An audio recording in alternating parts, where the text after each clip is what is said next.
안녕하세요. 도리교회 고한영 목사입니다. 오늘 성령사역의 실제 8강 시간이 찾아왔습니다. 오늘 제가 주제를 철로 역정과 사명이라고 주제를 정했는데 철로 역정 많이 아시죠? 하늘나라로 가는 여정, 하늘나라로 가는 길, 또 우리가 유명한 존 버년의 철로 역정 그런 것처럼 사실은 어떤 특정한 어느 한 분만 또 유명한 어떤 목사님 그런 특별한 사람들만 철로 역정이 아니라 이 땅에 예수님을 믿는, 예수님을 나의 주인으로, 예수님을 나의 생명으로 모시는, 또 아버지 하나님을 나의 모든 것으로 고백하는 우리 모두에게 있어서 하나님이 저와 여러분을 부르셨고 우리가 하늘나라로 가는 여정인 것 같아요. 그 여정 속에 철로 역정, 많은 시험, 유혹, 또 고난, 역경 이런 걸 통해서 사단 마귀가 우리를 넘어뜨리려고 하잖아요. 하나님으로부터 멀어지게 하려고 하고 기도 못하게 하려고 하고 하나님의 뜻대로 쓰임받지 못하게 만들고자 하는 방해가 있잖아요. 그걸 갖다가 여러 가지 비유를 통해 고난을 어떻게 이겨나가는지, 또 굳건한 믿음을 통해서 어떤 시험과 유혹을 떨친다든지 그런 걸 통해서 우리가 하늘나라로 가는 것, 그래서 우리의 영혼이 구원받는 것, 하나님 품에 안기는 것, 이게 핵심이지 않겠습니까? 예를 들어서 나 부자 될래요, 나 재산이 1000억 될래요, 1조 원 될래요, 그런 꿈을 갖는 게 나쁘진 않아요. 하는데 목표가 하나님 나라예요. 그리고 목표가 하나님, 예수님, 성령님, 목표가 한 분 하나님께 집중돼 있어야 되거든요. 근데 돈 버는데, 성공하는데, 또 사장님, 회장님 소리 들리는데, 아니면 목회자라면 교인이 10,000명 됐다, 그런 큰 교회가 되는 게 목표다? 그럼 문제가 생겨요. 결국은 문제가 생겨요. 그래서 목표가 분명해야 돼요. 그러니까 철로 역정. 목표는 하나님 나라, 하나님께 있다. 요게 가장 중요한 거예요. 은사의 특징도 그래요. 지금 저에게 있어서 고한영 목사님에게 예언의 은사가 나타났는데 좋으시겠습니다. 어떻게 해서 될 수 있을까요? 철로 역정이에요. 하나님 한 분을 바라보는 것, 하나님 한 분만 사랑하는 것, 바보처럼요. 거기에 핵심이 있어요. 거기에. 제가 목회를 26년째예요. 25년, 만 25년 했고 26년째 목회를 하고 있고, 그리고 제가 20살 때 신학대학 들어가서 신학교 1학년 됐으니까 제가 그렇게 신학생 1학년부터 시작해서 오직 한 분 하나님만 바라보고, 제 친구 중에는 돈 바라는 사람 있었고 성공 바라는 사람 있었고 희생, 헌신 그런 거 생각 안 하는 친구 동기들도 많았어요. 근데 제가 누가 그렇다 누가 어쩌다 이렇게 판단할 필요는 없겠죠. 하나님과 다 1대1이니까. 근데 어쨌든 제가 볼 때는 더 말씀 읽고 더 기도하면서 자기의 그릇을 준비시키고 하나님이 명하신 뜻을 따라 순종하는 사람은 별로 없었던 것 같고, 점점 나이가 들고 또 목회자가 되면서부터 점점점 타락하는 사람, 변질되는 사람, 목사는 목사이지만 온전히 하나님께 순종하지 않는 사람들이 많이 나타나는 것들을 보았어요. 지금도 마찬가지죠. 저희 강의를 듣는 분 중에 목사님 계십니까? 목회자이신 분 있습니까? 전도사님, 사모님 있습니까? 목표가 분명해야 돼요. 목표가 그러니까 하나님이 그거를 기다리신다고요. 우리는 못 기다리죠. 우리는 응답에 대해서 한 달 뒤에 주실까, 1년 뒤에 주실까, 우리는 답답하잖아요. 근데 하나님은요, 오늘도 주실 수 있지만은 10년도 기다리시고 20년도 기다리고, 우리 나이 70, 80년도 기다리셔요. 그걸 모르더라고요, 사람들은. 그러니까 예를 들어서 제가 지금 목사님, 제가 지금 나이가 한 30살쯤 됐는데 목사님 나이쯤 되면 한 3, 4년 흘러가면 목사님처럼 저도 될 수 있을까요? 아니요. 불가능할 텐데요.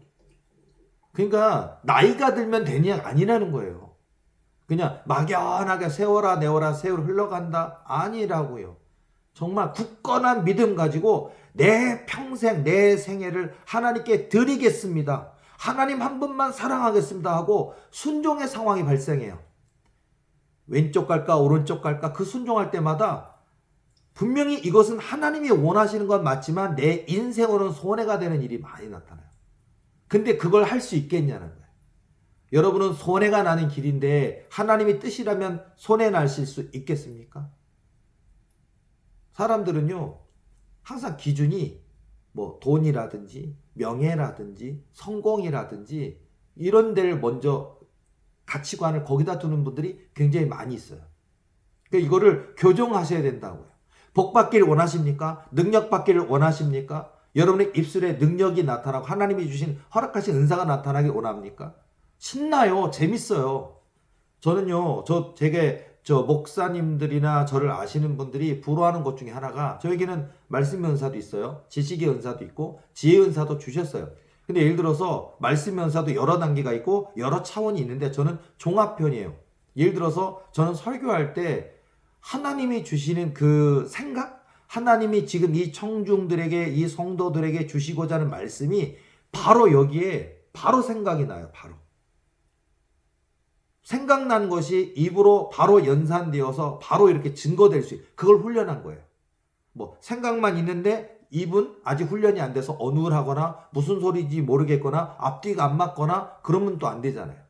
그래서 우리가 성경 훈련도 되어 있고 믿음 훈련, 기도 훈련, 영성 훈련, 인격 훈련 모든 훈련이 되어 있는 가운데 영으로 하나님이 주시는 음성을 들을 수 있는 훈련이 돼 있어야 돼요. 그 훈련이 된 것이 이제 바로 만약에 설교자라면 예배 상황에서 하나 주신 말씀이 있으면 그 말씀을 조리 있게 은혜가 되게 사람들이 알아들을 수 있게 쉽게 증거할 수 있는 이 훈련이 되어 있어야 된다. 저 같은 경우는 제가 그런 표현을 많이 해요. 제 눈앞에는 전광판이 있다. 아나운서들이 있잖아요. 아나운서들이 그 많은 기사의 내용들을 외우는 게 아니라 보면요. 아나운서 눈앞에 그 화면에 그 앞에 보면 그 문구가 오늘 기사의 내용에 중요한 문구가 막 내려가고 있고 그걸 보면서 하는 거예요. 그러니까 그걸 갖다 할 수 있지. 밑에 원고도 있고 그 화면에서 내려오는 거를 보면서 두 가지를 보면서 한다고요. 마치 여러분이 목회자이십니까? 말씀의 은사를 받게 되면요. 능력이 나타나요. 뭐 설교만 잘하게 되는 게 아니라고요. 설교도 잘하게 되죠. 또 청중들이 은혜를 받는다고요. 청중들이 은혜를 받고 깨달음이 있고 변화가 있다고요. 말씀에는 능력이 나타나거든요. 그래서 말씀에서 부럽지 않습니까? 전광판이 보인다. 40분도 설교할 수 있고 2시간도 할 수 있고 원고 없이 설교할 수 있다고요. 이런 것처럼 이런 신비한 세계들이 있다라는 거예요. 그리고 예를 들어서 제가 안수할 때 보면 여러분이 영으로 느낀다라는 게 손 놓고 기도할 때 영이 느껴진다고. 영. 심지어는 이 사람이 기도를 많이 했는지 적게 했는지도 알아버린다고요. 그냥. 현재 간절한지 진실한지 기도하는 척 하는지도 안다고요. 손 놓고 기도할 때 그 사람의 오장육부 중에 어디가 어떻게 아픈지 그게 보인다고요. 부럽지 않습니까? 사람이 오장육부가 있으면은요, 뭐 위, 간, 뭐 십이지장, 대장 이런 데 있잖아요. 보면 어디가 아픈지 어디가 구멍이 막혀 있는지 그런 것들을 하나님이 알게 하시고 보게 하신다. 보여요, 그게. 그래서 제가 농담으로 내 자신이 엑스레이가 된 느낌이에요. 사람이 어디 아프면 초음파 검사하거나 엑스레이를 찍잖아요. 흉부 검사, 엑스레이 찍자. 그럼 거기 보면 아, 여기가 지금 뭐 흉부가 부었습니다. 뼈가 부러졌습니다. 보이잖아요. 얼마나 신기합니까? 근데 손을 얹고 기도하면 사람의 그 아픈 데가 보인다고요. 보이는 차원도 있어요. 근데 그 보이는 그 아픈 부분을 낫게 하는 은사가 또 있어요. 보게 하는 것도 놀라운 은사예요. 보는 것도. 그 낫게 하는 것도 있다고요. 이렇게 정말 신유 은사라든지 또 이렇게 사람을 진단할 때 영분별하면서 보는 거예요. 영적 진단. 영도 느낄 수도 있고 건강도 느낄 수 있고 그리고 예를 들어서 왜 그렇게 됐는지가 또 있어요. 그러니까 예를 들어서 병이 났거나 어디가 아플 때 보면 사단마귀의 공격으로 인해서 아픈 건지 식습관으로 인해서 아픈 건지 그러니까 뭐 밤에 폭식하고 야식하고 짠 거 매운 거 몸에 좋지 않은 거 술이나 담배를 자꾸 섭취하고 그렇게 돼서 몸을 스스로 망가뜨리는 자기 식습관으로 생긴 질병, 암, 병 있어요. 그러니까 식습관으로 생긴 건지 사단마귀로 인해서 생긴 건지 또는 각에 흐르는 유전도 있어요. 그러니까 우리가 각에 흐르는 그런 죄, 각에 흐르는 그런 게 있다고요. 근데 물론 그것 또한 예수 그리스도의 이름으로 예수 그리스도의 보혈로 그 가문에 흐르는 죄나 이걸 끊어낼 수 있죠. 근데 이제 그런 부분들도 원인이 뭐가 있는지 사단마귀로 생긴 건지 또는 하나님이 허락하신 욥의 연단인지 이런 걸 알아야 돼요. 알기 때문에 여러분이 교회 내에서도 어느 교인이 어느 가정에 어려움에 처하였다, 힘든 일이 있다 그러면 뭔가 잘못했나 봐 하고 정지하면 절대 안 돼요. 하나님이 허락하신 요배 연단인 분들이 있다고요. 그러니까 저분들이 잘못한 거 없는데 근데 하나님이 까닭없는 연단을 하셔서 그를 단단하게 하셔서 훗날 더 크게 쓰시고자 하는 하나님의 계획이 있는 분도 많아요. 그러니까 교회 내에서는 여러분이 교회 종들이고 목회자면요, 판단하지 마시고 늘 긍휼한 마음을 가지고 힘내세요, 기도합시다, 하나님의 은혜가 있습니다, 뚫고 나갑시다, 화이팅, 그거 해줘야 돼. 기도 많이 하고. 그리고 교인과 교인 간에도 절대 함부로 고난 가운데 있는 분들을 판단하거나 정죄하면 안 된다는 거. 그리고 여러분 자신 스스로에게 있는 연단 또한 여러분들도 때로는 우리가 하나님 왜 내게만 이렇게 하십니까? 자, 왜 내게만 이렇게 하십니까? 그러고서는 원망, 불평. 하나님 왜 다른 사람 쉽게 응답받고 쉽게 복된 삶을 사는 것 같은데 왜 나만 이런 어려움을 주십니까? 자, 내게 찾아온 연단에 대해서 빨리 파악해야 돼요. 빨리 이 영적으로 믿음으로 이해를 해야 돼. 그리고 뚫고 나가야 되는 게 필요하다. 자, 오늘 제가 주제를 철로 역정과 사명. 자, 모두가 사명자예요. 목사님만 사명자일까요? 아니라고요. 우리 모두가 사명자예요. 평신도 어린아이에 이르기까지 중학생, 고등학생, 대학생, 또 더욱 어린아이도 마찬가지고요. 우리는 다 사명자예요. 하나님이 나를 어떻게 부르셨는가? 나를 향한 하나님의 뜻, 그리고 그 사명, 그리고 사명이 발견됐다면 그 사명에 목숨 걸어야 된다고요.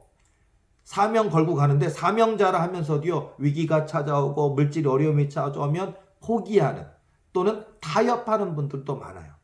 당연히 은사가 약화됩니다. 하나님이 더 큰 복을 주시기 위한 계획이 있는데 내가 세상과 타협하면 그 은사가 꺾입니다.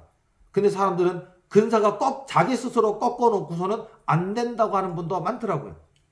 자, 제가 이런 것들을 경험하다 보니까 저야말로 많은 것들을 보면 이걸 사람들이 알면 좋겠다, 이걸 깨달았으면 좋겠다라고 하는 것들이 굉장히 많아요. 경험해 봤으니까, 그걸 가봤으니까, 해봤으니까, 뭐 자격증이 난다면 자, 운전면허 타봤으니까, 그렇죠? 그럼 운전면허 아직 안 따셨습니까? 운전면허 필기시험 있고 실기시험 있고 옛날보다 지금이 좀 더 어려워졌을까요? 더 쉬워졌을까요? 근데 그 과정이 있잖아요. 또 뭐 군내 운전하고 나중에 이제 도로 주행하고 그리고 나서 다 통과하면 운전면허증이 나오잖아요. 그것처럼 해본 사람은 알겠죠. 몇 점 만점에 통과해야 된다든지 또 어떤 문제가 나온다든지 문제풀이 하잖아요. 학원도 다니잖아요. 그리고 저기 도로 연수, 도로 운전면허 학원 내에서 연습하잖아요. 연수하잖아요. 그렇죠? 일주일에 뭐 하루에 한 시간씩 해서 막 2주 동안 한다든지 그 연습을 해요. 그러면서 기아, 특히 이제 처음에는 기아로 한다든지. 처음부터 오토 면허 이렇게 하는 것도 있긴 하겠지만 보통 옛날에는 기어를 하잖아요. 그래서 그 기어로 된 거 1단, 2단, 3단, 4단, 5단 뭐 어려워요. 사실은 클러치를 밟으면서. 자, 운전면허 강습 시간은 아니고요. 자, 그렇다고 경험해 봤으니까 안다고요. 경험해 봤으니까 안다고요. 또 저도 낚시를 좋아하는데 예를 들어서 낚시도 어떤 물고기는 지렁이에 잡히고 어떤 물고기는 바다인데도 민물지렁이로 잡히고 어떤 물고기는 바다인데 갯지렁이로, 갯지렁이도 뭐 홍갯지렁이, 청갯지렁이고요. 또 새우로 잡히는 것도 있고, 그리고 물 밑에 던져는 바닥 낚시하는 게 있고, 마치 이렇게 농어처럼 이렇게 물 위로, 수면 위로 떠오르는 것들 잡는 그런 것들, 그러니까 루어로 잡는 경우도 있고요. 그같이 그렇게 물고기 따라, 습성 따라, 깊이 따라 틀리다고요. 근데 그걸 많이 해본 사람들은 이 지역에 여기에 많이 잡히더라, 여기에는 뭐 우럭이 잡히더라, 놀래미가 잡히더라, 여기는 광어가 잡히더라고 안다고요. 그래서 동네 사람들, 동네 슈퍼, 이제 시골에 여행을 갔는데 시골 그 바닷가 여행 가면 그 동네 낚시터 가게에서 물어보는 게 제일 정답이에요. 어느 방파제 어느 지점 하면 거기 뭐 2번, 3번 있어요. 그런 것처럼 거기에 그리고 채비는 이거 쓰세요라고 알려주신다고요. 자, 그것처럼 우리가 인생 경험처럼 은사도 그래요. 능력도 그래요. 우리가 한 번밖에 없는 인생인데 하나님께 쓰임 받아야죠. 하나님 뜻대로 살아야죠. 하나님의 본뜻대로 쓰임 받아야 된다. 제가 얘기를 많이 하는데 맞습니다. 하나님의 본뜻대로 쓰임 받아야 돼요. 대통령이 되고자 하나님이 만드셨다면 대통령이 돼야 되는 거예요. 근데 사람들은 하향 조종한다고요. 하나님, 나는 대통령은 절대 안 될 것 같고 그냥 저는 국회의원만 아니면 구청장만 동장할게요 하고 점점 낮추는 경우도 있어요. 근데 하나님 본 뜻대로요. 하나님이 위대한 사역자로 하나님이 다윗처럼 야곱처럼 요셉처럼 쓰기를 원하시는데 우리가 기도를 안 하는 분이 있어요. 또는 이 기도만 많이 한다고 되는 게 아니라 성품이란 게 있다니까요. 누가 여러분들 막 공격하고 욕을 하고 비난하는데 여러분들이 멱살 잡고 네가 감히 나에게 욕을 해 하고서 교회 내에서도 보면 여러분들 신앙생활 하다 보면 큰 교회든 작은 교회든 교인끼리 멱살 잡고 싸우는 거 그러니까 안 보고 싶은 광경 있잖아요. 교인이 권사님인데 집사님인데도 감히 집사가 권사인 나한테 뒤에서 너 무슨 나쁜 소리 나에 대해서 흉봤다며 그러면서 막 멱살 잡고 싸우는 경우가 많아요. 교회 내에서도요, 하나님 믿는다면서도요, 성품이 다듬어져 있지 못한 분들이 있어요. 교회에 예쁜 분, 마음이 예쁜 분들만 와 있진 않잖아요. 뾰족뾰족한 분 있어요. 이기적인 분도 있어요. 감사하지 않는 분도 있어요. 근데 은혜는 받기를 원해요. 능력은 받기를 원해요. 응답은 받기를 원해요. 돈 많이 벌기를 원해요. 좋은 집에 이사 가길 원해요. 젊은 아가씨, 젊은 청년들 정말 예쁘고 잘생기고 멋진 돈 많이 버는 그런 청년과 결혼하길 원해요. 본인의 그릇은 준비 안 되었는데, 본인은 이기적인데, 본인은 감사하지 않는데, 본인은 진실하지 않는데 그냥 백마탄 왕자님이나 뭐랄까 마차 탄 공주님 만나기를 원하는 자 이런 경우 많아요. 근데 내가 그릇이 되면 그릇이 된 사람을 만난다는 원리를 모르더라. 그래서 제가 오늘 철로 역정이라는 표현을 하면서 그 여정 중에 많은 하나님이 저와 여러분을 부르시는 과정들이 있어요. 거기서 우리가 깨닫기 시작하는 거예요. 그리고 하나님 거예요. 우리 생명 하나님 거라고요. 저와 여러분 인생, 고한영 목사 인생도 하나님 것이고 저와 여러분 인생은 하나님 거라는 거. 그걸 말씀을 드릴게요. 자, 저는 응답을 많이 받아왔습니다. 글쎄요. 400번? 500번? 더 넘을 수도 있을 것 같은데요. 근데 이제 굵직굵직한 것만 해도 너무너무 많아서. 자, 근데 저는 예를 들어서 신학대학교 입학할 때 제가 신학대학교 입학할 때 등록금이 없었어요. 그래서 많이 울었어요. 엉엉엉 울었어요. 고3 때 제가 울었어요. 그리고 제가 성적이 고려대학교 영문학과에 가려고 제가 준비를 했고, 그리고 실제 성적이 예비고사 성적이 40명 모집하더라고요. 근데 3등, 4등 했으니까 합격권이잖아요. 안정권이잖아요. 근데 등록금이 없으면 거기 못 들어가요. 1등 하지 않는 이상은. 그러니까 제가 1등은 아니었고, 그러다 보니까 힘들어 보였고, 집안 형편이 너무 어려웠다고요. 그러다 보니까 제가 섬기던 교회에서 교단, 저희 교회가 속한 교단에 신학교가 있는데 그 신학교를 가면 교회에서 등록금, 장학금을 준다는 얘기를 들었어요. 그래서 제가 여기는 합격할 수 있는데, 여기까지는 좋은데 일단은 등록금을 내고 들어가면 이제 주는 거예요. 그러다 보니까 합격을 했다고요. 제가 이미 합격을 했는데 등록금이 없어요. 그래서 제가 막 울었어요. 그냥 내일이 마감 날이에요. 내일이 마감 날인데 지금은 토요일 날 문 닫잖아요. 은행. 옛날 옛적에는요. 제가 20살 때에는 토요일 날도 은행 했거든요. 근데 토요일 날 12시까지 마감할 때까지 등록금을 내야만 되는데 제가 등록금 낼 돈이 없었고, 그래서 저희 어머니가 우리 친척들 중에 좀 돈 많은 건물 올리고 있는 어마어마하게 큰 건물 올리고 있는 그런 저희 어머니의 오빠라든지 그런 친척들한테 우리 애가 학교 합격했는데 등록금 하니까 몰라! 하면서 전화 끊어! 하면서는 돈 있는 친척들 가족들이 더 냉정하고 심하더라고요. 정말. 저희 집이 연단의 고난, 물질의 연단 고난에 빠져 들어가니까 그냥 가족이고 형제잖아요. 그러면은 아이고 어려우냐, 어디 쌀은 있느냐 하고 돈 많으니까 쌀 한 자를 줄 수도 있는 거고, 아니면은 등록금 한 번 내줄 수도 있는 거고. 근데 그런 게 아니고요. 오히려 전화 끊어 그게 아니라 아예 인간관계를 끊었다고요. 그분들이. 저희 어머니의 형제들이 많거든요. 근데 다 아예 전화를 끊어버리고 받지도 않고, 혹시 쟤네들이 돈 빌리러 올까, 쟤네들이 뭘 할까. 와, 글쎄요, 저는 20살 때 제가 경험했던 것도 아마 유독 제가 그런 연단을 통해서 하나님의 그릇이 되어야 되기 때문에 하나님이 저를 풀문불 연단에, 저만이 아니겠죠. 저희 어머니, 아버지, 우리 형제들에 이르기까지 풀문불 연단에 들어갔기 때문에 그런 일이 벌어지지 않나 싶은데, 그때 너무 미웠어요. 서운했어요. 어찌 사람이 어머니의 오빠라 하면서 돈이 많고 건물도 지어 올린다고 하면서 야, 이럴 수가 있는가. 하여튼 저희 집에 찾아왔던 말할 수 없는 물질 연단, 어려움 연단 가운데 등록금 낼 돈이 없었고 내일이 마감 날인데 제가 울었어요. 그 전날. 하나님, 진학대학 합격했는데 들어갈 돈이 없어요.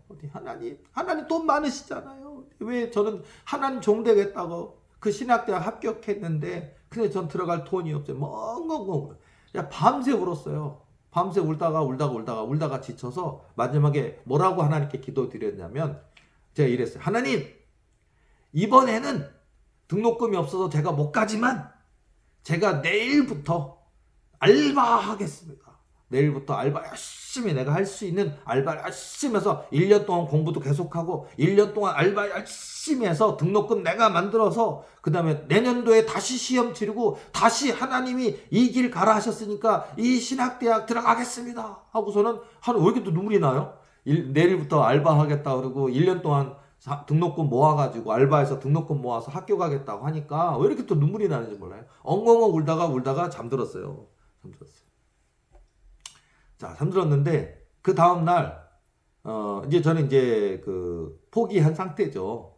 끝났죠. 근데 9시 무렵이에요. 갑자기 저희 집에 전화벨이 울리더라고요.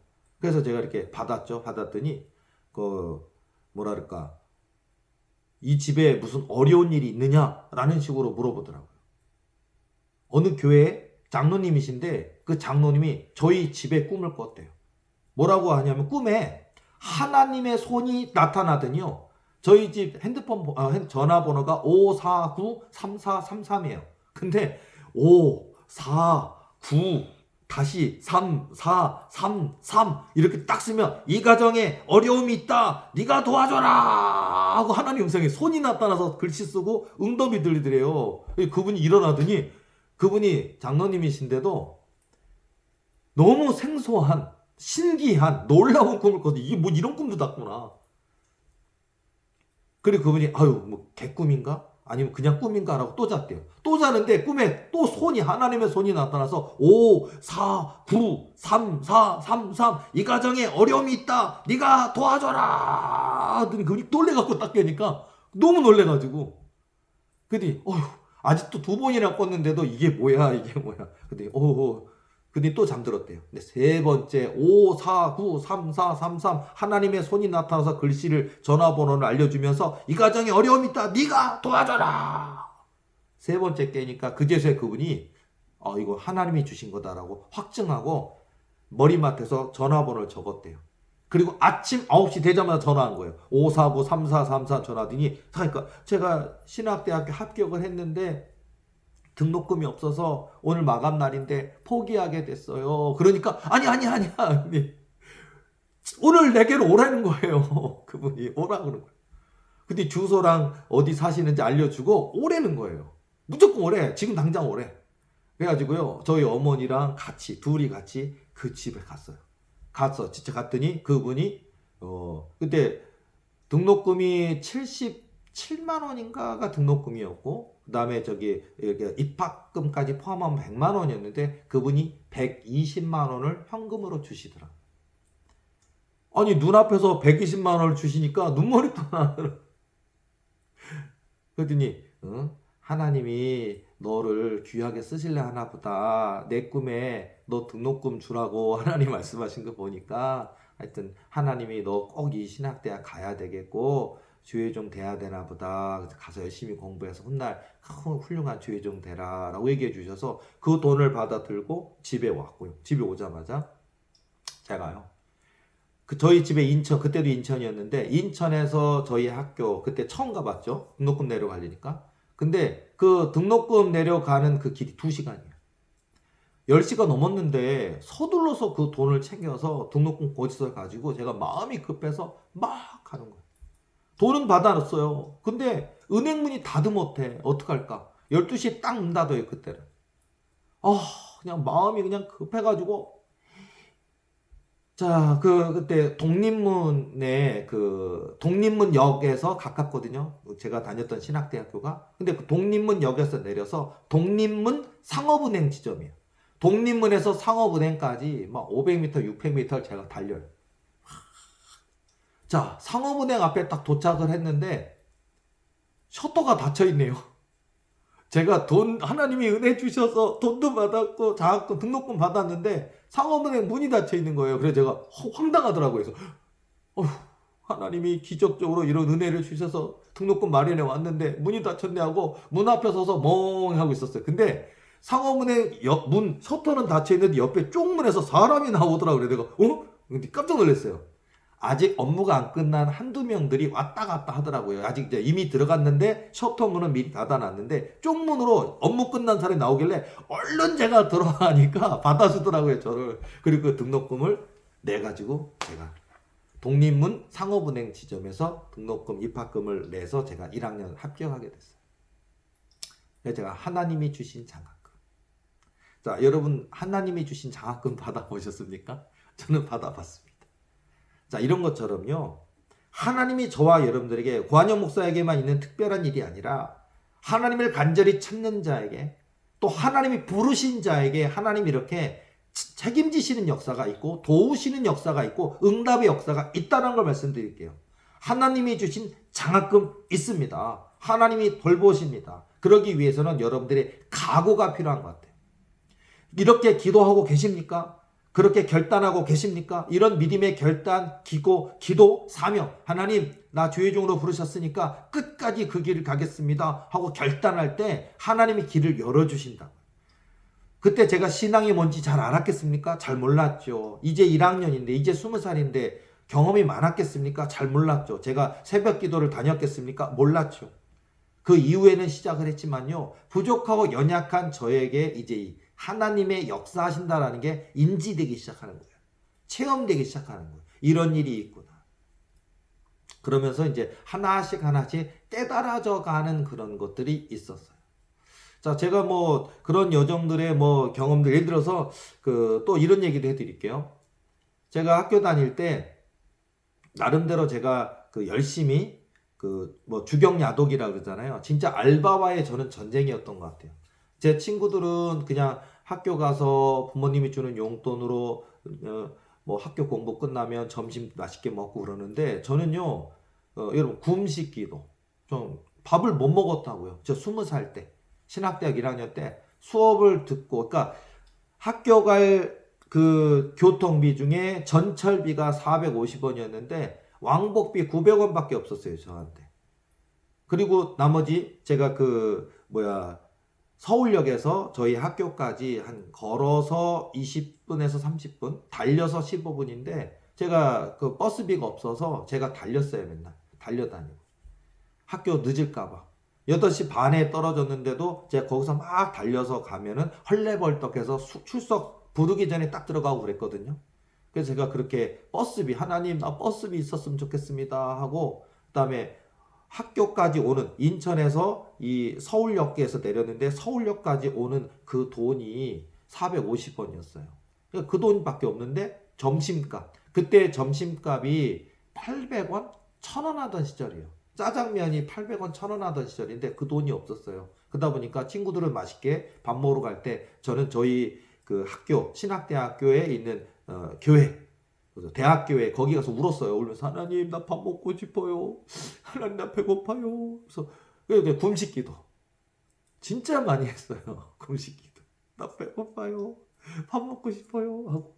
그리고서는 존심이 있어요. 제가 그래가지고 점심시간 끝날 때쯤까지 1시간 동안 굶식기도 한 다음에 눈물 닦아야죠. 밥 먹고 온 사람처럼 눈물 닦고 그냥 수업 듣고 꼬르륵 배고픈데. 저의 그런 시절. 나중에 제 연단에 대한 얘기 또 자세하게 해드릴게요. 자, 어쨌든 그런 가운데 제가 책 살 돈도 없어서 학교 도서관에서 도서를 대여해서 깨끗하게 읽어야 된다라고 제가 도서관 대여하시는 분한테 듣고서는 제가 뭐 밑줄도 긋고 싶은데 못하고 눈으로만 봐야 돼요. 이렇게 이제 그러면서 그 공부했고 책도 산 돈도 없었고 그렇게 하는 가운데 근데 동기부여를 하나님이 해주시는 거예요. 동기부여. 제가 좀 원망이 있었어요. 하나님, 저 이것도 들어갈 때 입학할 때 등록금도 장학금도 주셨는데 또 형편도 더 넉넉하게 해주면 좋으실 텐데 왜 하나님 나한테 계속 수업 끝나면 저는 알바했다고요. 수업 끝나면 저는 밤 12시까지 알바했어요.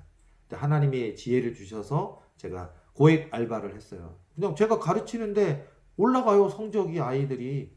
그리고 아이들이 그 예를 들어서 고등학교 1학년 때 맡았는데 고3 때 얘가 연대를 가더라고요. 고대를 들어가더라고요.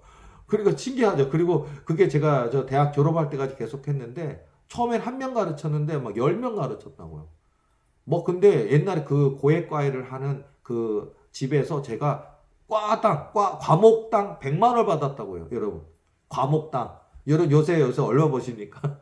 저는요, 지금으로부터 진짜 24년 전, 23년 전에 저는요, 20년이 아니고 30년이죠. 30. 제가 나이가 53세니까 33년 전에 제가 과목당 100만 원에서 한 달 제가 500에서 1000을 벌었다고.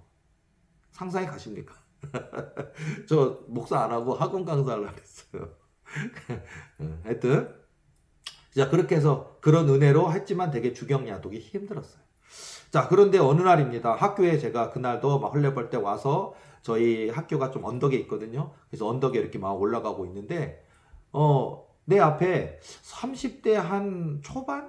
중반쯤 되어 보이는 어떤 분인데 뭐 이 학교에 있으니까 우리 학교 졸업하신 선배님이겠죠. 그리고 결혼해서 아이 낳는 이제 아내 되는 분은 안 보이고 애가 있더라고. 애가 한 살 됐을까요?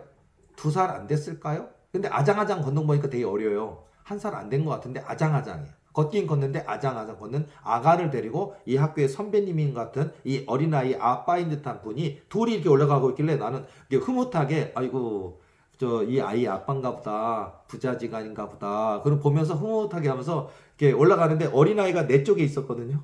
아빠는 한 7m? 10m? 좀 떨어져 있었고. 근데 어린아이가 내 옆에서 갑자기 꽈당 하고 넘어지는 거예요. 넘어지더니 얘가 무릎이랑 이런데 생책이 났어요. 깜짝 놀고 와 하고 울더라고요. 그래서 내가 깜짝 놀래가지고 내 옆에 있으니까 내 그 어린아이를 손으로 안아서 일으켜 주려고 하고 딱 하는데 아빠가 옆에 서 있던 아빠가 고개를 이렇게 도와주지 말라는 거예요. 근데 아빠의 뜻이 도와주지 말라는데 그래서 내가 네 하고서는 이렇게 피해서 올라가는데 아빠는 나보러 도와주지 말라 그러길래 나는 약간 비껴서 올라가려고 가고 있는데 어린아이는 계속 넘어져 있잖아요. 근데 그 어린아이한테 아빠가 이러는 거예요. 내한테 오라고. 그러니까 네가 네 힘으로 일어나서 오라고. 근데 그 아이가요, 나 넘어졌는데 안아주지, 나 넘어졌는데 호해주지, 이렇게 하지 않고, 아빠 닮아가지고, 그 꼬마애가 일어나, 이렇게, 자 하더니, 이렇게 하더니, 막 일어나는 거예요. 그러더니, 이렇게 일어나더니, 아짱 하더니, 아빠한테 달려가는 거예요. 아장아장으로 막 달려가더니, 아빠 품에 딱 안기니까, 아빠가 이렇게 품에 안으면서, 이렇게 들어올리면서 뭐라 하냐요.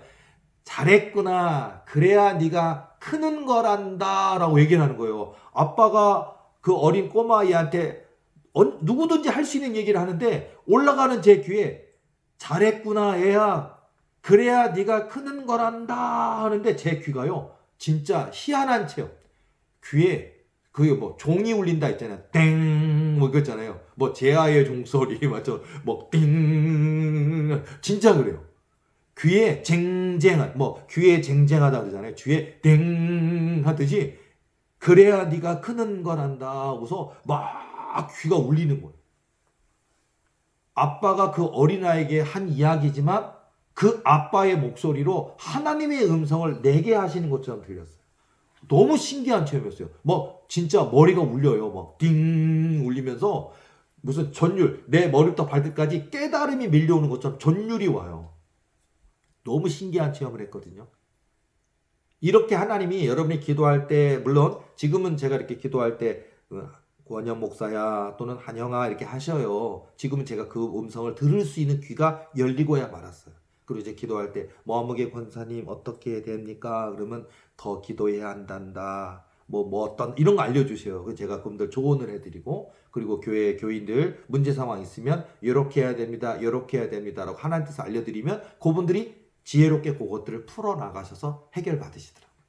지금 제가 저렇게 됐는데 그때는요 20살 1학년한테는 그게 체험의 시작이에요.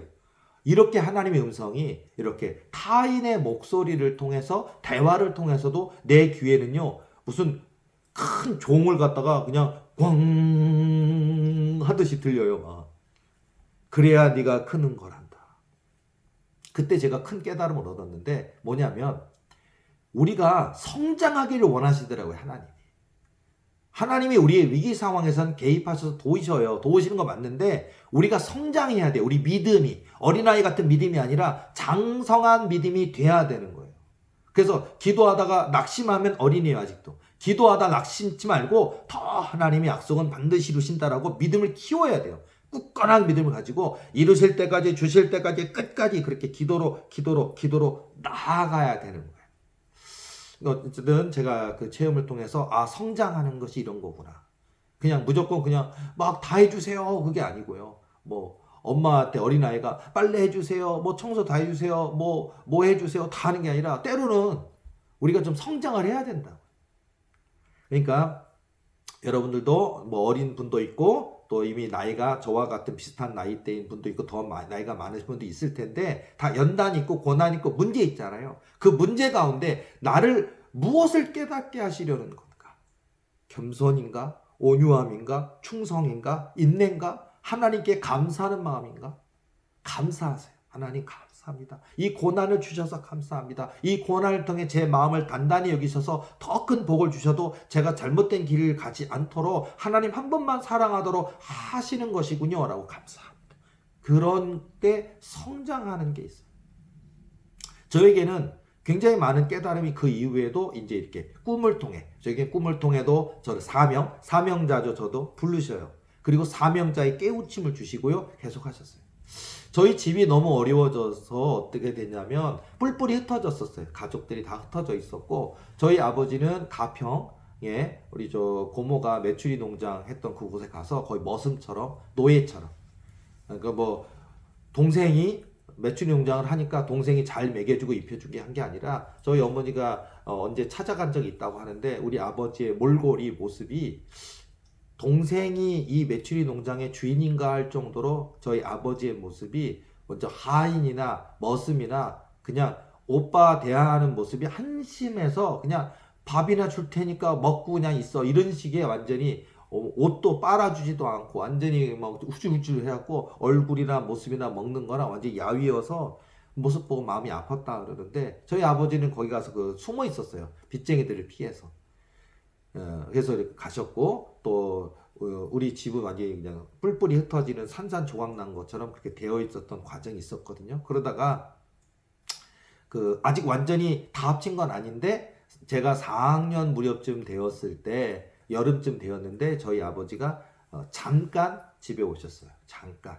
그렇게 와가지고 잠깐 왔는데 바람 쐬자 싶어가지고 저희 인천에서 강화도 가깝잖아요. 제가 사는 데서. 그래서 차 타면 1시간 정도 거리인데 거기를 가족들이 하룻밤 낚시도 하면서 바람 쐬자. 4년 만에 만난 거예요. 가족들이 흩어져 있다가.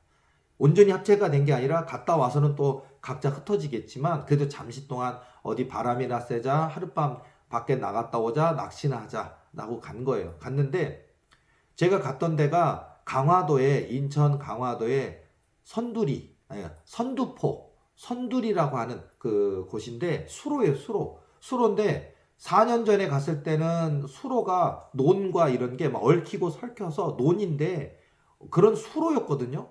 근데 제가 4년 만에 가니까 그 엄청나게 국가 사업을 했는지 그 수천 개가 넘는 수로가 하나의 수로로 통합돼 있더라고요. 엄청 고대한 수로가 돼 있고 그 수로가 물길이 돼 있어요. 물길.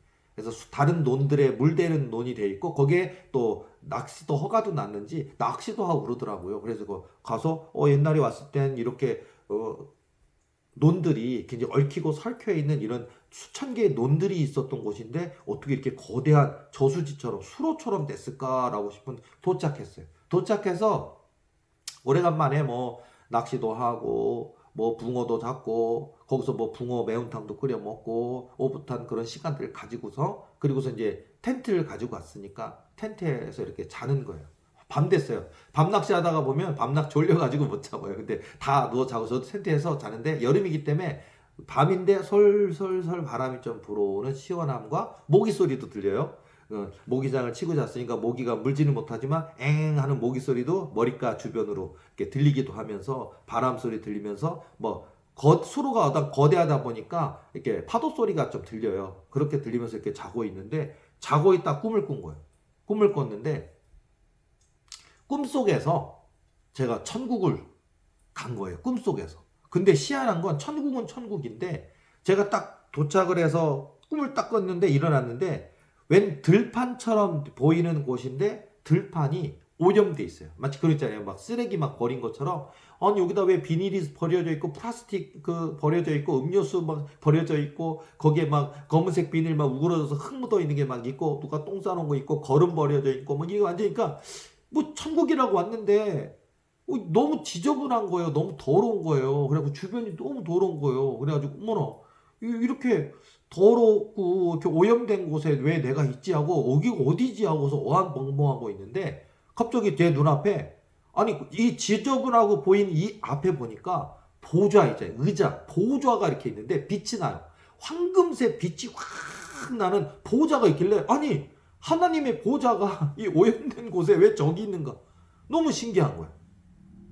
그래서 제가 하나님의 보좌가 거기에 빛이 막 찬란하게 눈부신 빛으로 태양보다 천배만배 빛나는 빛으로 비치고 있다 보니까 제가 그 궁금해서 그 앞으로 이렇게 다가서고 있는데 그 다가서고 있는데 거기에 예수님이 이렇게 거기 계시더라고. 예수님.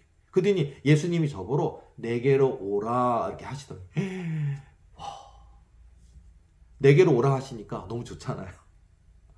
그래서 내게로 오라 그러니까 예수님께로 가까이 가고 있는데 진짜 예수님이 분명히 서 계셨는데 제가 가까이 이르를 때 보면은요 아직 완전히 오진 않았어요. 한 3m, 5m쯤 떨어져 있는 쯤 왔는데 분명히 예수님이 오라고 하셔서 가까이 갔는데 예수님이 사라지고 빛이신 하나님이 거기에 광채가 그 광채 앞에서는요 죄악된 인생인 우리들은 얼굴을 들 수가 없을 것 같아요.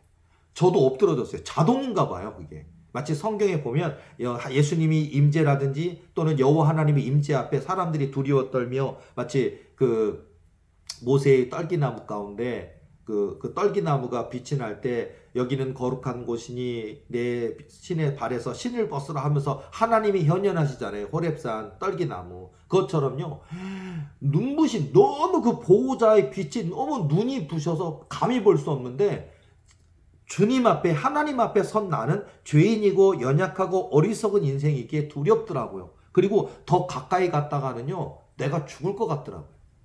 마치 그런 성경에도 있잖아요. 하나님을 가까이 하고 그러면 막 죽을 것 같아 두려워하잖아요. 저도 그랬어요. 꿈이죠. 두려워서 너무너무 무서웠어요. 그래서 제가 막 엎드려서 막 있고 무서워갖고 죽을까봐 아니 예수님이 오라고 했는데 가까이 갔다 내가 죽을까봐 두려워서 엎드려서 벌벌벌 떠고 있다고요. 그리고 근데 또 음성이 들려요. 내게로 오라. 아니 죽을 것 같은데 오라고 하니까 어떻게 해요? 죽더라도 가야죠. 무서웠어요 사실은. 일어나서 가까이 또다시 나아갔어요. 나갔는데 분명히 엄청난 눈이 부신 빛으로 또 음성이 들렸는데 제가 가까이 딱 가니까 그 보좌에 예수님이 계시더라고요. 그리고 예수님이 제 손을 딱 잡아주시더라고요. 그래서 제가 궁금한 게 막 생겨가지고 예수님 왜 예수님의 보좌 하나님의 보좌가 있는 이곳에 이렇게 오염돼 있습니까? 하고서 아니 예수님이 계신 곳이면 깨끗하고 환하고 향기가 나고 꽃밭이고 그래야 되는데 왜 이렇게 세상이 어두워져 있고 더러워져 있고 지저분한 곳에 왜 하나님의 보좌가 있는 겁니까? 라고 여쭤봤어요. 꿈이지만 여쭤봤더니 바로 이곳이 세상이란다 또 얘기하세요. 세상. 그러니까 이 세상이 그렇다. 이 세상이 예수님 믿는다, 하나님 믿는다 하면서도 온전히 하나님 믿지 못하는 그런 모습들로 인해서 사람의 믿는 자들조차도 마음이 더러워져 있나 봐요. 더러워져. 그 비유를 마치 우리가 오염된 곳 있잖아요. 여기 뭐 무슨 땅인 땅인데 버려진 땅처럼 있으면 사람들은 막 걷다 갔다가 막 버리잖아요. 쓰레기를. 그래서 여기 쓰레기 버리지 마시오. 뭐 무슨 땅입니다. 뭐 이런 거 있잖아요. 그것처럼 막 그러니까 그 비유를 통해 이 세상이 안 믿는 자든 믿는 자든 오염되고 더러워진 이 세상 가운데 예수님이 있다라는 걸 설명해 주시는 거예요, 저한테. 그러더니 이 세상을 변화시키기 위해서, 이 세상을 빛이 되고 소금이 되게 하기 위해서 나의 보좌가, 그러니까 예수님의 보좌가 여기 있단다라고 얘기하면서, 그러니까 저에게 사명받은 거예요. 그러더니 저에게 너는 나와 함께 이 세상을 이렇게 빛이 되고 소금이 되게 만드는 사명이 있단다라고 얘기를 하시는 거예요. 그때 제가 신학대학교 4학년이긴 했지만 집이 어렵고 온 집이 뿔뿔이 흩어져 있고 나 같은 가난한 사람이 뭔 뜻을 이룰 수 있는가, 훗날 그냥 조회종이 된다 하더라도 뭐 이렇게 약하고 작게 생각했는데 하나님은 저의 사명을 깨우시는 거예요. 여러분 어떻습니까? 지금 여러분의 처지와 상황이 되게 작고 연약해 보이십니까? 근데요, 우리가 하나님이 나를 부르셨다, 예수님이 나를 부르셨다는 그 생각을 깨닫고요, 여러분의 마음을 크게 키우시기 바랍니다. 소년 다윗이라도 이스라엘의 왕이 될 수 있어요. 여러분 아시죠? 하나님이 높이시면 높여집니다. 애굽의 종살이 그리고 감옥에 던져졌던 요셉이라도 하나님이 총리 대신으로 그 뿔을 높이시잖아요. 다윗을 높이시든 요셉을 높이시든 하나님의 계획과 뜻으로는 가능하다고요.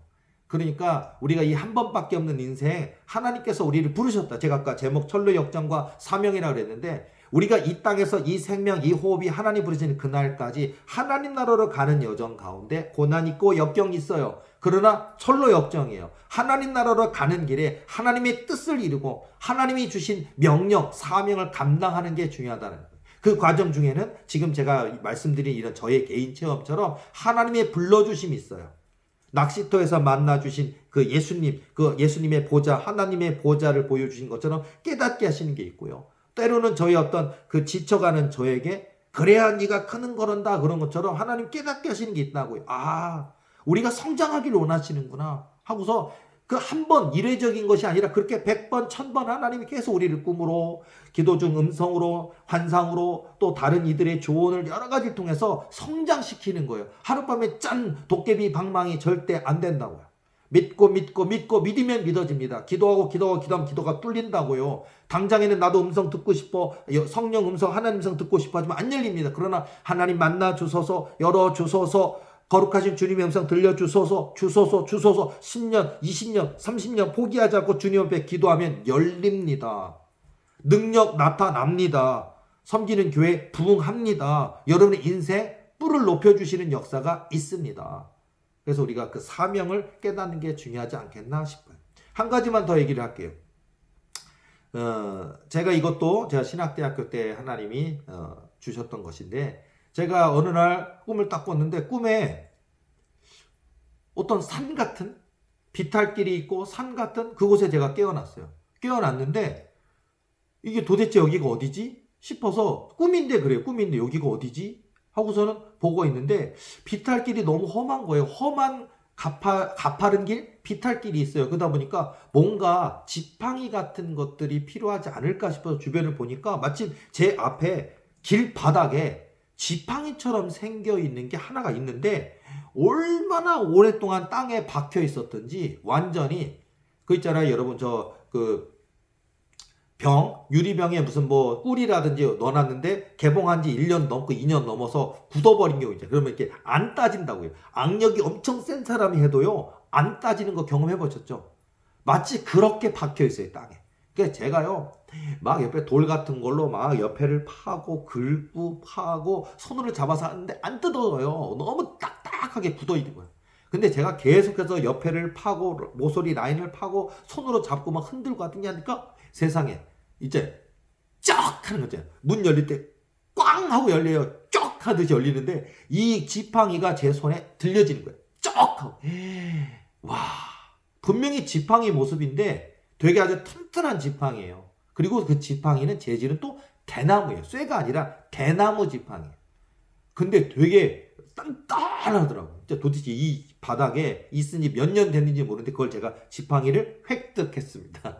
그리고서 딱 들었는데 이게 이 지팡이의 의미도 모르고 제가 가는 거예요. 나중에 이 꿈의 끝에 이 지팡이의 의미도 저에게 설명해 주시더라고요. 비탈길을 내려갔어요. 그랬더니 호수가 보이기 시작하는데 호수가 얼마나 광활한 호수인지 대한민국 땅에 이렇게 큰 호수가 있을까 정도로 진짜 끝이 안 보일 정도로 넓은 호수가 있고 호수가 어느 한쪽 방향을 향해서 길이 있길래 저 호수가 있고 호수 옆에 난 길을 따라 계속 내려가면 뭔가 그 목적지가 되는 길이 있겠구나 싶더라고요. 그래서 제가 한참을 또 내려갔어요. 자, 내려갔더니 결정적인 순간에 딱 보니까 무슨 사람이 없는 줄 알았더니 웬일이요? 사람이 있더라고요. 가판대. 무슨 어디 저기 놀러 가면 유원지 같은 데 가면 사람들이 먹는 거 팔잖아요. 솜사탕도 팔고 뭐 이렇게 파는 것처럼 파는 가판대 있고 여러 가지 가판대 지도도 있고요. 또 먹을 걸 또 팔고요. 기념품도 팔고요. 있더라고요. 그리고 한 사람이 이렇게 팔을 괴고서 졸고 있더라고요. 그래서 제가 가서 이 길의 끝에 가려면 어떻게 가야 됩니까? 라고 여쭤보니까요. 길이 양갈래길 2개가 있어요. 근데 이 사람이요. 턱을 이렇게 하면서 저쪽으로 가세요. 그래. 아니, 저쪽으로 가세요도 아니고 요거에서 귀찮다. 여기로 가세요. 이러는 거예요. 꿈인데도 신뢰가 안 가. 신뢰가 좁은. 그러니까 뭘 자세하게 설명을 해줬으면 좋겠는데 저쪽으로 가네요. 그래서 제가 이건 아닌 것 같은데 하고서 이렇게 왼쪽 오른쪽 2길을 보니까 가판대에서 구차는 듯이 턱으로 길을 가르쳐준 그 길에는 뭐 아무것도 없는데 오른쪽에는요 그 오른쪽 어느 중간 정도 지점 되니까 표지판이 있는데 표지판에서 빛이 발하더라고요. 그래서 제가 저 표지판에 우리가 어디 여행 갈 때 아니면 저 운전해서 갈 때 보면 내비를 켜고 가겠지만 뭐 부산, 광주, 목포 뭐 이런 거 있잖아요. 목표점 표지판 보면서 부산 90km 남았다 뭐 이런 거 있잖아요. 저 표지판을 보면 되겠다 싶어서 제가 막연하게 갈 게 아니라 저 표지판을 보고 가야지 하고 싶었는데 표지판까지 가는 길도 며칠을 간 것 같아요. 그래서 표지판 그 꿈인데 하룻밤 꿈인데 이틀 3일 걸린 것 같아요. 목마르고요. 다시 가판대 있는데 글로 돌아갈까 고민도 하고 그러다가 기어이 참고서는 표지판 있는 데까지 갔어요. 자, 표지판 있는 데로 딱 가서 보니까 거기에 그 표지판이 예수님이시더라고요. 표지판이. 제일 중요한 포인트예요. 표지판이 예수님이에요. 자, 그래서 제가 여기 예수님이 거기 계셔서 그러더니 저를 앞에 그러니까 예수님이 서 계신 곳의 앞에가 광활한 바다가 펼쳐져 있더라고요. 이 큰 호수의 끝에가 바다인데 이 바다를 예수님이 뭐라고 그러냐면 여기가 천국이란다. 너희가 이 세상에 살면서 너가 캐낸 너가 취한 그 대나무는 내가 성도들에게 주는 믿음이란다. 대나무, 대쪽 같다 그러잖아요. 대나무, 믿음. 그러니까 우리가 이 땅에 살아갈 때 돈 필요하고 뭐 다 필요하지만 이 대나무처럼 우리가 비탈길을 내려가고 위기와 고난과 많은 어려움들을 또 헤쳐나갈 수 있는 성도에게 주시는 믿음이라고 하시더라고요. 그 믿음을 갖고 네가 여기를 올 수 있었구나. 그리고 그 가판대에 있는 그 사람과 잘못된 길에 대해서 수많은 이단과 사이비들이 잘못된 길을 가도록 막 현혹할 것인데 너는 표지판인 나를 예수님을 나를 보고 왔기에 여기까지 올 수 있었구나 얘기하더라. 여러분 이 땅에 살아가다 보면 좋은 교회도 있지만 나쁜 교회도 있어요. 그리고 나쁜 교회는 이단 사이비 같은 쓰레기 같은 교회들이 있죠. 이 영혼을 파괴하고 정말 자기가 하나님이라고 하면서 정말 그 사람들의 인생을 파괴시키는 쓰레기 교회들이 있잖아요. 이단 교회들. 그런 것도 이단만이 아니죠. 잘못된 신앙, 잘못된 믿음, 그런 사설들, 이단 사설들도 있겠죠. 자, 그런데 그런 것들이 있다는 거예요, 이 세상에. 근데 예수님께서 너가 그런 것들을 표지판인 예수님을 바라보고 왔기에 여기까지 올 수가 있었구나 하고서 제가 천국의 입구인, 천국의 시작점인 바다, 천국의 입구까지 다다를 수 있었던 거예요. 그리고 하면서 예수님이 계속해서 그 음성을 주시면서 저에게 깨닫게 하시는 거예요. 이 세상에서 그런 성도의 믿음, 그 믿음을 가지고 와야 된단다. 그리고 오직 한 분 예수 그리스도, 오직 한 분 나를, 여기서 꿈에서는 나를, 그러니까 예수님이죠. 예수님을 보고 와야 한다. 그리고 수많은 이단과 사이비와 수많은 잘못된 것들이 너를 잘못된 길로 가려고 할 것인데 너는 표지판 대신 예수 그리스도를 보고 왔기 때문에 여기까지 올 수 있었구나, 이렇게 얘기하면서 너는 이 세상 가운데 사람들이 지친 사람, 넘어진 사람, 배고픈 사람, 갈 길 몰라 방황하는 사람, 하나님을 깊이 알지 못하는 사람, 하나님의 뜻을 알지 못하는 수많은 사람들에게 바로 이 성도의 믿음과 표지판 대신 예수 그리스도를 가르쳐라. 도우리교회, 제가 도우리교회 관임 목사입니다. 그리고 이 땅에 저뿐만 아니라 이 땅의 모든 교회 목사님이 그러셔야겠지만 저는 바로 우리 교회 교인들에게, 도우리교회 교인들에게, 또 이 세상 저희 강의를 듣는 모든 분들에게 말씀드리고 싶은 건 바로 이 믿음이 중요하다는 거. 살아계신 하나님, 역사하신 하나님, 하나님을 믿는 믿음, 예수 그리스도를 믿는 그 믿음으로 세상을 이기는 거예요. 이 성도의 믿음이 있어야 된다는 걸 말씀드릴게요. 그리고 목회자인 저는 우리 성도들에게 그 믿음을 가르치는 거예요. 수요일이든 금요일이든 아니면 은사 특강인 성령 사역의 실제 은사 특강이든 주일 예배든 제가 목회자로서 설교하든 강의하든 이 모든 과정을 통해 저는 지쳐가는 분들에게 하나님 계시니까 포기하지 마세요, 낙심하지 마세요 믿음을 가르치는 거예요. 그리고 우리의 목표가 예수 그리스도라는 거예요. 돈 버는 게 아니고 성공하는 게 아니고 교회 키우는 게 아니라 우리의 목표가 예수 그리스도라고요. 저에게뿐만 아니라 여러분에게도요, 여러분들에게 신령한 은사가 나타나서 사람들의 그 뼛속까지 다 들여다 보이게 되고, 사람들의 손을 꿔 기도하면 모든 은사 속에 있는 어떤 질병도 알게 되고, 기도하면 병이 고쳐지고 귀신이 떠나가고 그런 기적이 나타나고 역사가 나타나도요, 자랑할 것은 예수 그리스도예요.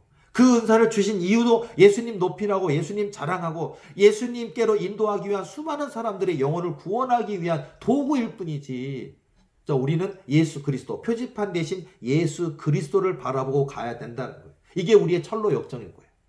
철로 역정의 길에 대쪽 같은, 대나무 같은 굳은 믿음, 고든 믿음, 하나님 한 분을 사랑하는 그 믿음과 표지판 대신 예수 그리스도를 바라보고 가는 그것, 이게 사명일 거예요.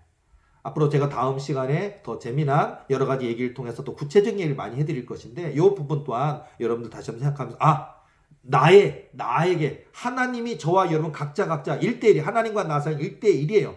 그러니까 하나님이 나를 어떻게 부르셨는가, 어떤 사명으로 부르셨는가, 그리고 내가 천국으로 가는 그 여정 가운데 많은 고난, 역경, 어려움이 있겠지만 어떻게 믿음을 이길 것인가, 그런 가지고 우리가 이 땅에서 철로 역정 다 승리하시기를, 다 하나님 나라에 다 입성할 수 있는, 그리고 우리 하나님께 나아갔을 때 잘하였구나, 착하고 충성된 종이라 칭찬받을 수 있는 저와 여러분 되시기를 예수님의 이름으로 축복합니다. 다음 주 더 재미있는 강의로 찾아오도록 하겠습니다. 오늘 저의 강의 듣느라 고생하셨습니다. 수고하셨습니다.